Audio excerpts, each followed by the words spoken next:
Hi, welcome to Friday Night Chats with Garage Geek.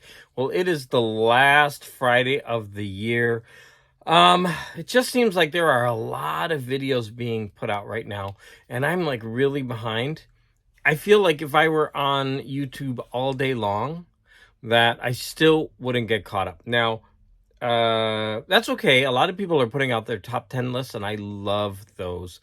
What I try to do is I put the albums in a list with the person's name, and I listen to them over the course of a couple months, and I get back to them and tell them which songs I liked the most. I might do that in video form this year. I really don't like to just watch someone's video and they go through all these albums and then you don't even bother, listening to the recommendations. It's kind of like, what's the point, right? We kind of like latch on to the albums that we know and like, oh, they picked the same one that I did. Well, I'm so out of it musically that almost every album in all these top tens I don't know. And so for me, it's a great experience. And even when I have to listen to albums that I wouldn't normally listen to, like punk or metal, it's good for me because I usually find at least a couple songs on those albums that I like. So anyways, it'll take me some time. There's Aries, he's getting in the screen. It'll take me some time to get caught up on videos. And I feel bad about that, right? Because of course when people make videos, they like to get the comments and the feedback. But there's just so many videos coming out right now that it's a little bit overwhelming. But I'm working on it. Some announcements. I used my community tab for the first time. So I was chatting with, I think it was TK Video Central, and he's, really trying to get to 500. He did an amazing contest, and that's how I think I found out about him. And he's just shy of 500, and he's trying to get to 500. But he said he's, already able to use the community tab. And so I thought, well, if he can, I must be able to. And so I researched, and yes, I am able to. And I put out my first community tab, which was an announcement for the contest. It's not a contest. Challenge that This Is Music and I are doing. So it is thrash versus mariachi. So he gave me 10 thrash songs to listen to, and I gave him 10 mariachi songs to listen to. And we put the playlists in our respective videos so that you can join in. You can listen to the songs, you can comment on the songs, or you can even feel free to make your own videos and tag us and let us know so that we can watch them.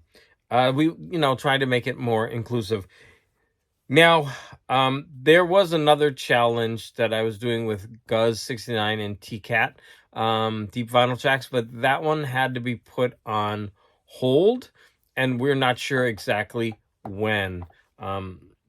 So we'll get back to you on that. But the one with This Is Music, Mariachi versus Thrash, that is definitely going on. Now, I know that This Is Music has been very busy recently, so I'm putting out mine on January 1st, and I'm pretty sure he will as well. But if he needs a couple extra days, then of course we need it, right? Because we're all busy during the holidays.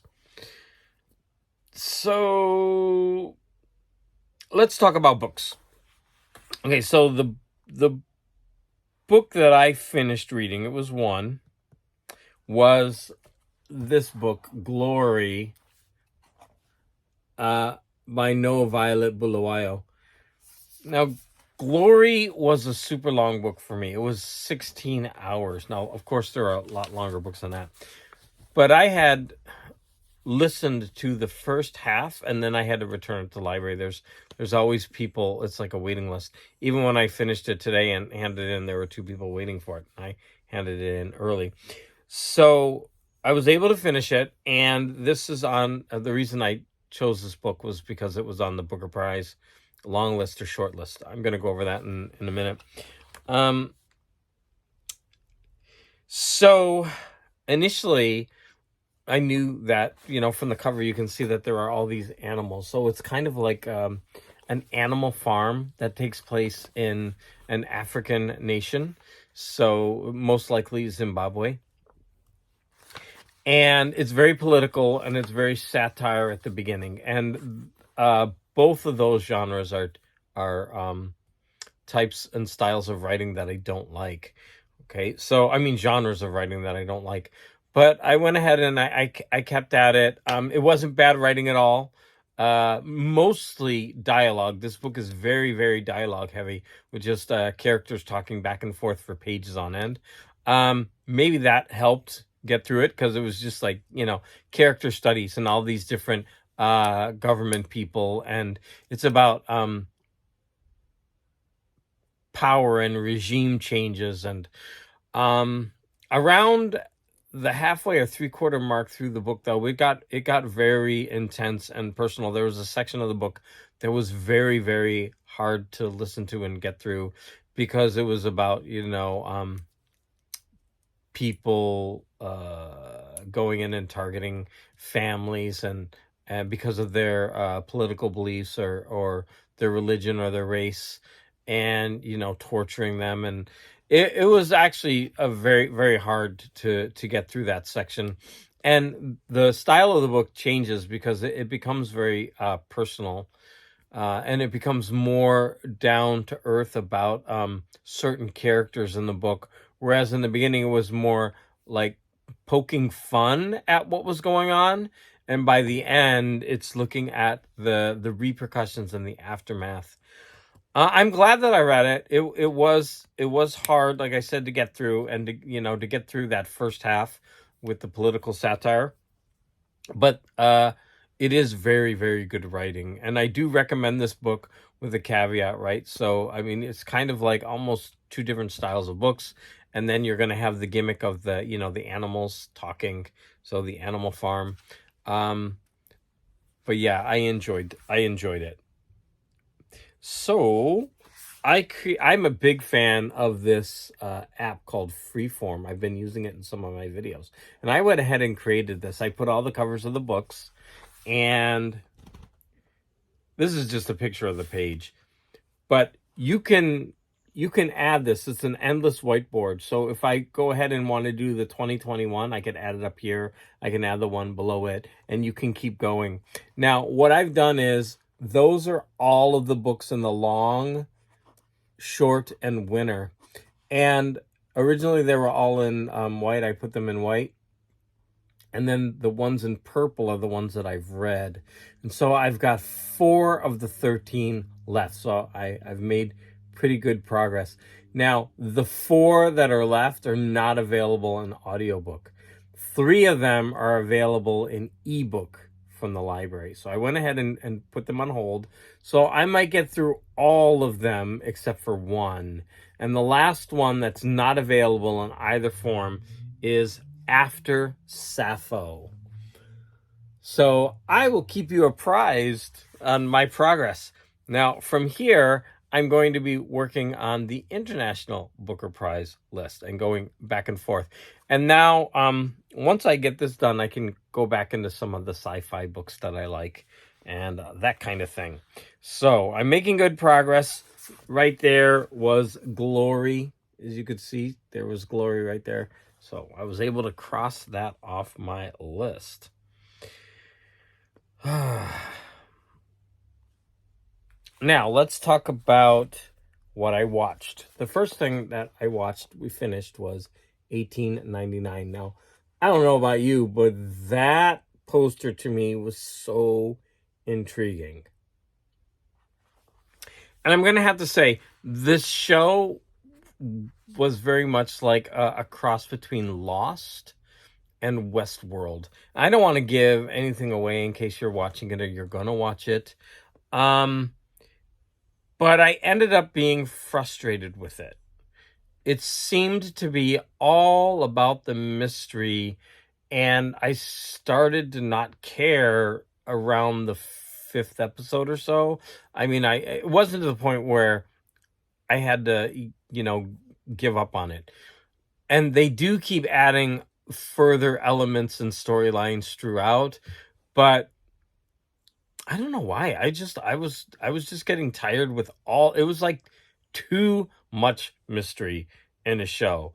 And I was like, I know this isn't going to get solved. They're going to leave us hanging, and they did, but there's this huge twist at the end. And then throughout the show, I'm just wondering, like, how is all of this possible? How is this going to be explained? How is that going to be explained? It's just, there was just too much, right? And so I never had that problem with Lost. I was always along for the ride. I loved it. I don't know if maybe just it was like too much. Uh, but I'm not going to say it was a bad show. It was a really interesting. It was a good show. Um, Now I want to see the second seasons because they totally opened it up at the end. I don't know if the end was meant as an ending. It could be, and then you have to go back and fill in all the details of what was really going on, or if that's going to be a stepping stone for another season.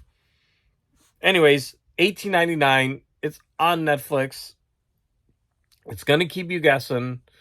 I didn't figure it out. I mean, something like really weird is going to happen, and sometimes you think to yourself, why I'm not even going to bother to try to figure this out because I know it's going to be something really zany in the end, and it was. Okay, movies. I watched three movies, and I'm going to talk about them. The first one was this one. So, can you see that? I don't know if you're going to be able to see it. So that is Belfast. So that's Kenneth Branagh's partly autobiographical movie about his childhood and what was going on in Northern Ireland. And I mean, it as can be expected, it's got a powerhouse cast.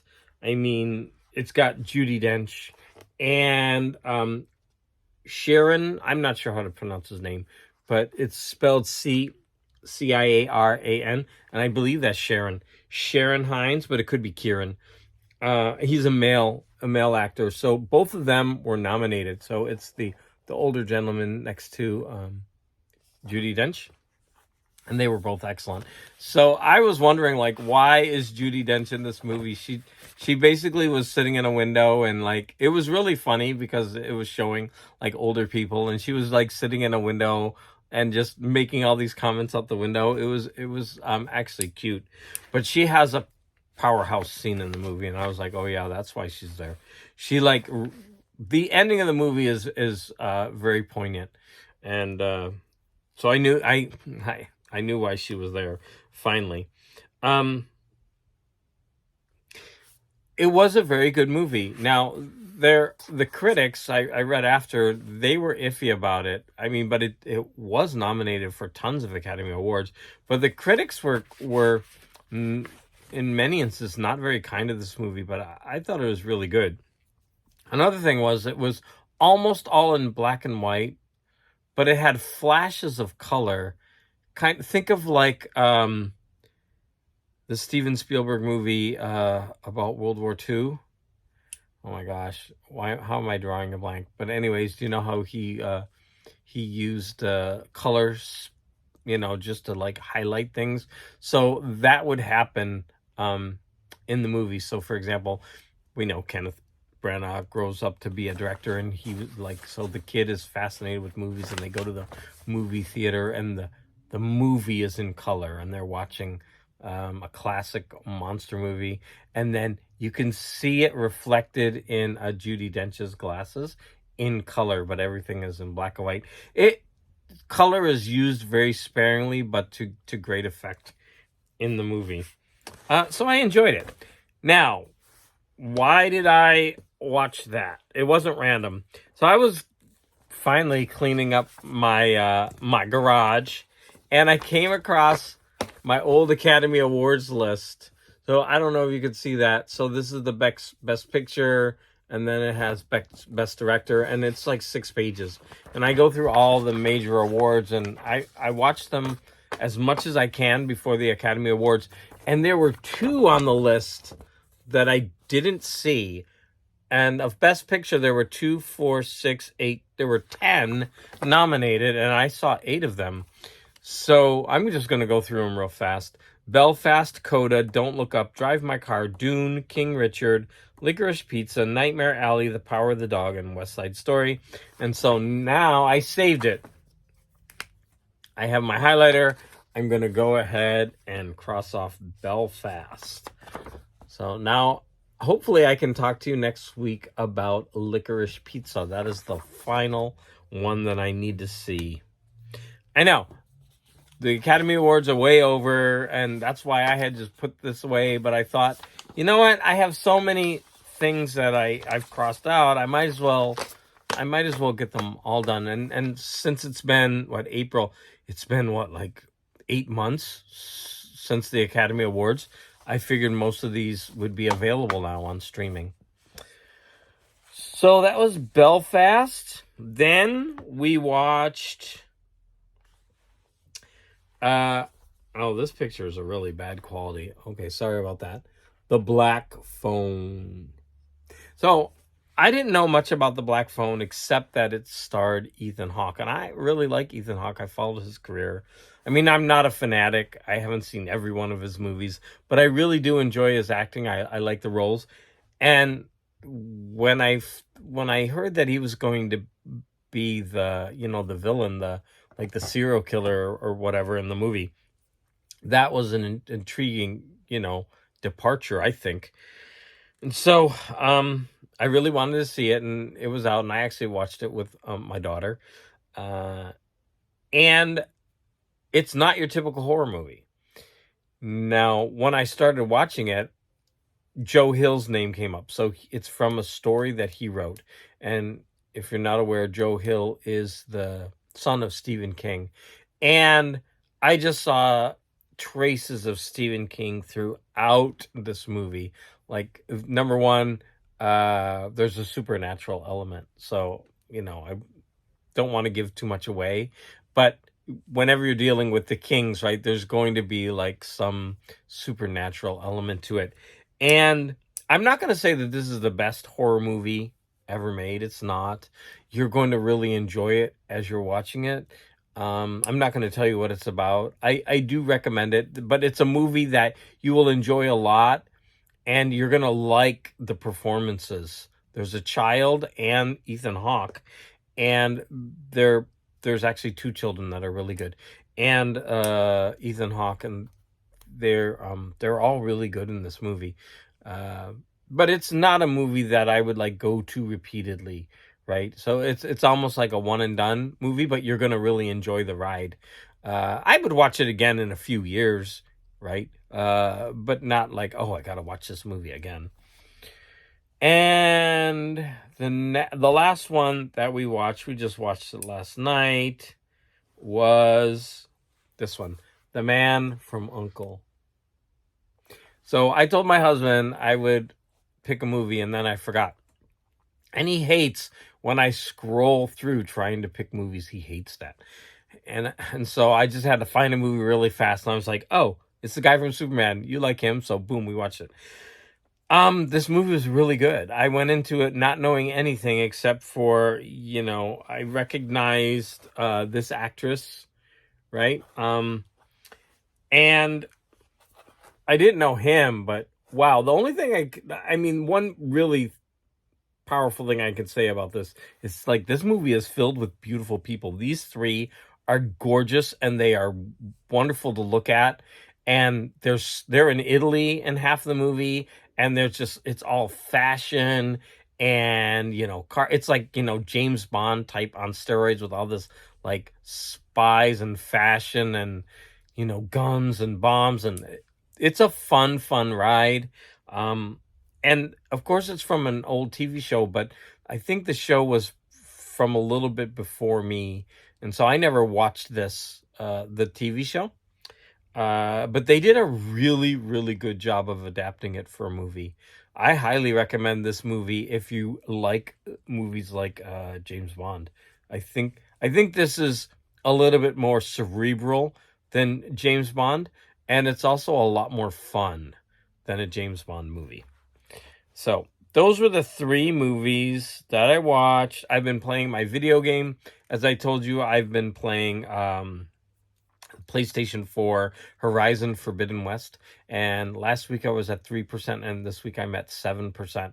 It's like you like claw your way through this game. Like there's so much to do, but it's so much fun. I get immersed in that world and I don't want to stop. But of course, gotta make dinner. I think I'm gonna leave you with one thing. So I wanted to try a meal kit. And my husband likes cooking, but he gets frustrated because he doesn't know exactly what to cook for me. And I'm a vegetarian / vegan, and he gets frustrated. And so I decided for Christmas that I was going to get him a meal box, and we picked a Dinnerly. Now the reason I picked that one, it's one of the cheaper ones, and I figured that if it went well, we would move on to a vegan one. And those are a little bit more expensive because they use organic vegetables, and they give you printed out recipes. But this whole week, I've actually been doing the cooking. So I've been doing the recipes are on my phone. They give you basically they give you a box and you get to choose. But we chose 5 meals for 2 people, and it's about $50 to $60 a week. And I mean, that's pretty good, right? So all the portions are there, all of it. It's like you just grab it. It's really easy. You bring up the recipe. I put all of the ingredients out right on the table. I get the pots I need, and then I start cooking. And you really do get it done in like 30 to sometimes 20, sometimes 30 minutes. And it's easy to follow the recipes, and they actually are pretty delicious. So I'm enjoying it. I'm enjoying it a lot because not only am I helping out more, and I'm alleviating some of the stress on my husband from having to decide what to cook, every single meal every day. And he's been coming in while I've been cooking, and he's been, doing other things in the kitchen, talking to me, and doing the dishes or whatever, and cleaning up. And so I think it's a really nice thing. Now I know meal kits aren't for everybody, but I really wanted to try it just to see what they're like. And the one thing that I don't like, right, is there's shipping, and I think it's like $10 a box. I'm adding that in, right? It's either $50 or $60 total.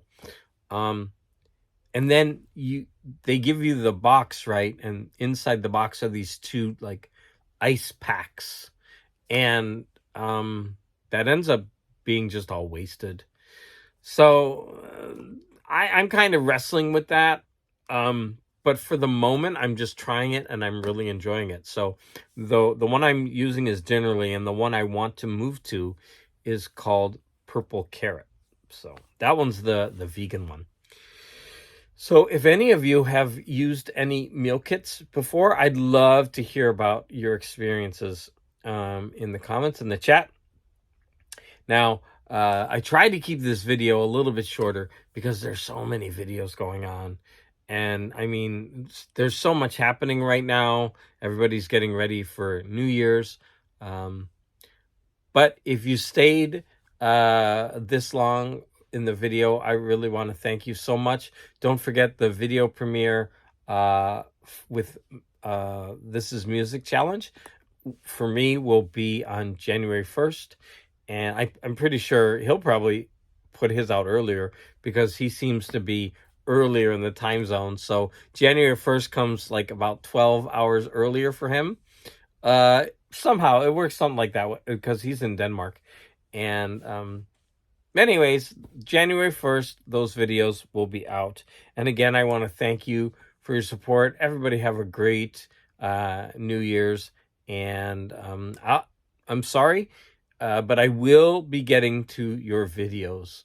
And again, thank you for the support. Let me shut up and let me just turn this off.